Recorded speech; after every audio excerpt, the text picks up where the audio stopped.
So we thought we were going to do like an intro about burning down the house, but you know, it just feels... The roof is on fire.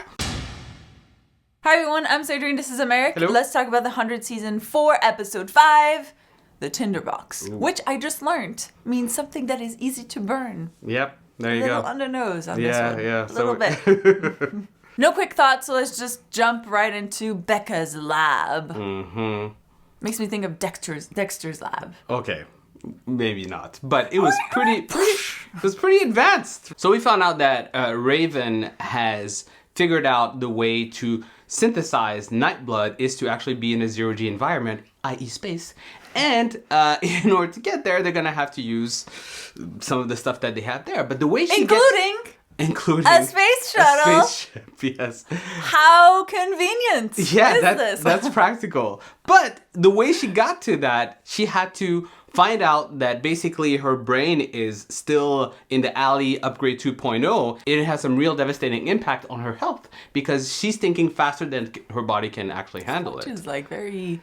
It was actually, but the scene cool. where we see that, right, where she's having the out of body experience. I was hoping she was really floating because that would have been even better. Yeah. But no. Yeah. Because I would have been like, the 100 is taking us on a whole new level. Like, what? There's a whole other level. I was like, no. She's just in her mind. Oh, yeah. Well, now I'm disappointed.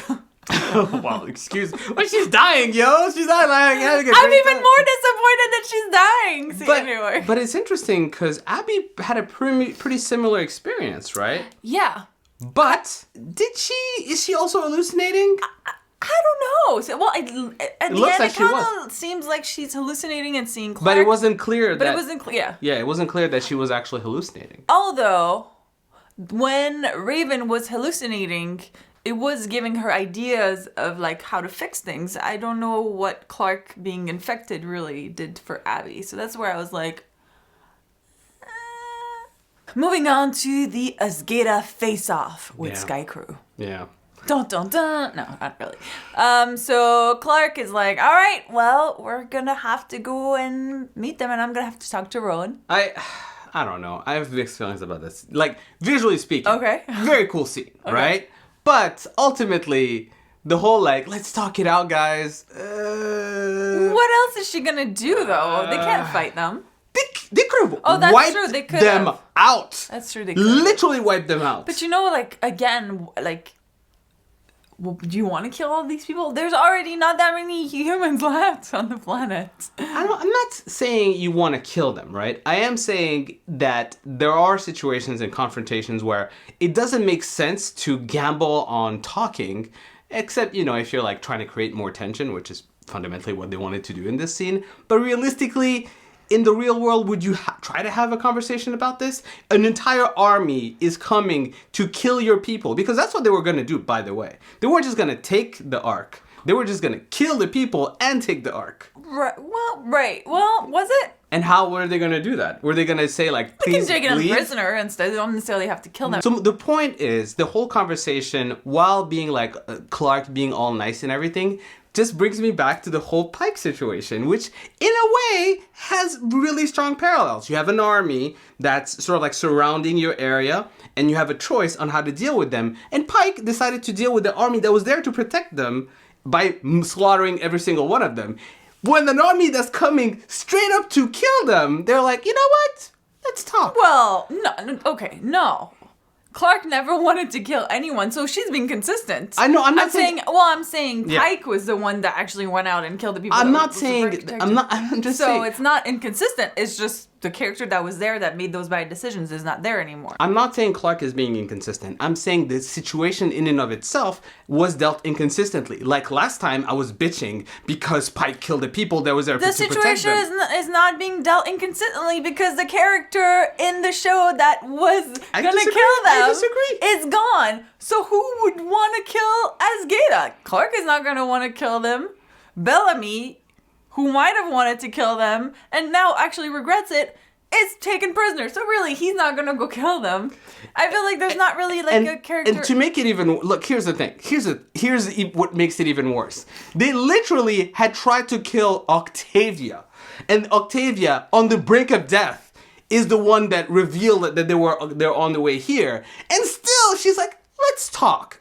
No. For once, I would have been on like Pike/Bellamy's side and say, you know what? They're coming and kill us. They need to go. I mean, I'm okay with killing Echo if they want to kill Echo, and some of them just to make a statement. But I feel like I don't know. Look, I don't know. I was fine with it. You were fine with it? I guess I was fine with it. I'm sure there are a lot of people in the comment section who were not fine with it. I'm just saying. I agree with Bellamy on this one. I agree with Bellamy. Like, I just want us credit for this. Well, I don't think actually Bellamy. It's actually how ironic the one time that Americ is like, hey, let's go kill them. Bellamy is like, well, I know! Actually. For once, I would have been like, yo, Bellamy, let's get this. Is an appropriate use. Speaking of Bellamy, though, yes, I have to say there are two moments that I really liked with him in this. First of all, I love the moment where he figures out that Octavia is alive because nobody tells him. But then he's thinking, wait a minute, how is this Clarke possible? is here. Yeah. Who could have known? Nobody could have known if it wasn't probably for Octavia. And I love how he's telling Kane, like, yeah, she's alive. It's cool. I thought it was a cool moment. And then we have Riley, who we still don't really know how they know. And he's barely here and he's already like being the most annoying. Like, I think you were watching and you were like, oh, he's like the new Pike or like the new Bellamy replacement, kind of like making bad decision. Yeah, exactly. I guess we needed someone to make bad decisions, right? But to Bellamy's credit, he actually brought him down. Well, yeah, I actually think that was like that's why I thought it was a cool scene, because for me, Bellamy is kind of seeing himself a little bit where he's like, dude, I've been there last season. It was bad. I mean, like, mistakes. It was really bad. Mistakes were made. I became a murderer. You don't want to do that. Just like trust me. And we're like, yeah, let's not have that happen again. Which I thought I was cool. Which I think for me, it tells me that if he was faced with that decision again, he probably wouldn't follow the Pike anymore. Okay. Yeah. I clearly he wouldn't. No, clearly he wouldn't. Clearly we've established that he wouldn't. I feel like, see, this is what I'm saying. I feel like Bellamy is now back to the Bellamy he was in season 1 and 2. Because to me, season 3 was like, what? No. Bellamy wouldn't do that. Anyway.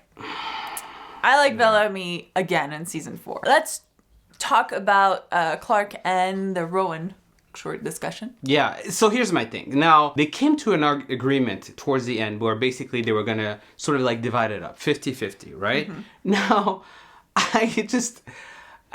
Not that it obviously that's not going to happen regardless, but I was like thinking, how are you going to sort it out?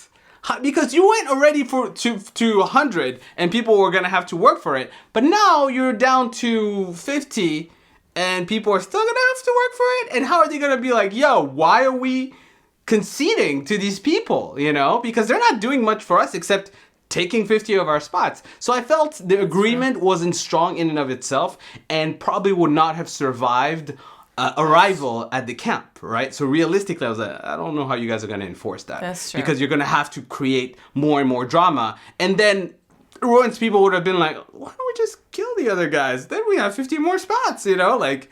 But here, can I talk about like how I feel like Roan's plan was really like flawed? So you're going to go take Arkadia, which is not ready yet. You're going to kill or imprison all these people. How is that really helping you exactly? I really don't get it. If anything, I feel like Sky Crew has the upper hand on all of them if they really believe that the... You're literally making my point. That's exactly what I'm saying. No, so they had the upper hand all along. The fact that Clarke is even negotiating makes no sense to me. Because Clarke doesn't want to just kill people for just to kill people. She is. She is. No, she is. Like, if the agreement had stood, she's actually physically killing people. She's just not killing Asgada people. She's killing her own people. Because we go from having 100 spots for her people to 50 spots for her Americ, people. Stop it. You're making sense. I don't want to kill them. You want to kill us, bitch? You. Look, she decided to kill people. I didn't have an issue with this scene until now. That's what I'm saying. Now I'm questioning the whole thing. It's very questionable. Thank God for the fire. That's all I'm going to say. That's true. Well, yeah. Solved all this. Let's talk about the fire. You think the list was bad? Oh, this would have been even worse. Speaking of Arkadia and not having a plan anymore and the list being kind of obsolete, Illian. Yeah. made his way sneakily into the camp. I love how they're like, well, we're gonna save Octavia, but then we're still gonna make it like not a good thing. So he sneaks into their camp and blows up the engine room or the server room or something like that. Yeah. I wish Octavia had been like, no, we're all gonna die. I wish she had said a little more about why he shouldn't blow it up, because I don't feel like she really explained the situation. She was like, don't do it. I'm like, how about you say, hey, there's like radiation coming and this is our only way to survive like this whole planet. Yeah. Maybe don't blow it up. I felt like that would have been better. I mean, she was recovering from almost certain death. She was recovering. She fell from no, that's ridiculous. No. Look, she had was like Aragon, all right? That's true. A lot of you pointed out that scene was like Aragorn from Lord of the Rings, which I recently rewatched, and I didn't even make the connection. So, you know. So look, like Aragorn, she suffered quite a bit. And she wasn't herself. No, but look, she was strong enough to get Nyla to come with her to figure out where he was, but she doesn't have enough strength to tell him. Like, she can tell him, don't do it, Illian, don't, like... But she talked to him for just a little bit. She had enough time to plead her case before he blew it up. And I feel like she did not do a good job of it. Yeah, there was other ways of trying to deal with this than just like... don't do it, it's just not a good idea. I feel like she didn't really plead her case. You don't know what you're doing. Really. You know, you don't know for the full context. That's the kind of thing they do in TV shows. Yeah. Where they don't say what's really going on. It's like, I feel like you don't know what's really happening. You know, you don't understand. You don't understand the situation. Like, oh my God, just say the words. Say them. It's not what it looks like. No, I'm giving Octavia shit. She did what she could.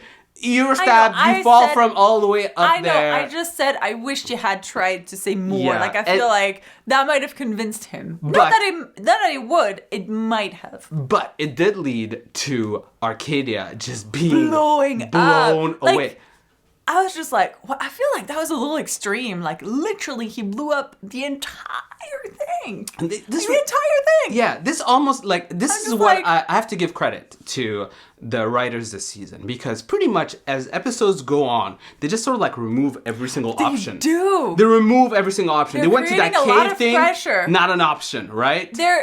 They're like 6 months? No, never mind. 2 months. Yeah. Okay. 100 people? No people. Yeah, exactly. They went like, generator to save everyone? Nah, no generators. Let's screw that. Let's blow it up. That's true. Right? So, yeah, and we're going to just adding more and more pressure to now the final hope that they currently have is Becca's lab and the ship. Well, actually, the Nightblood solution, basically. The Nightblood, and then some people say the bunker that they found might actually be a place where they can go to, like, wait out the with the Nightblood. With the Nightblood. With the Nightblood. Because without the Nightblood, it's not an option. See, here's what I don't understand. Do you need to be in the bunker if you have the Nightblood? Or are you just like, I think the bunker will maybe save you from, you know, those waves of heat and that burn you up. Got it. But they don't save you from radiation. So I think that's the direction they're kind of going with that kind of setup. But I just love that the stakes are, like, ridiculously high. Like, things are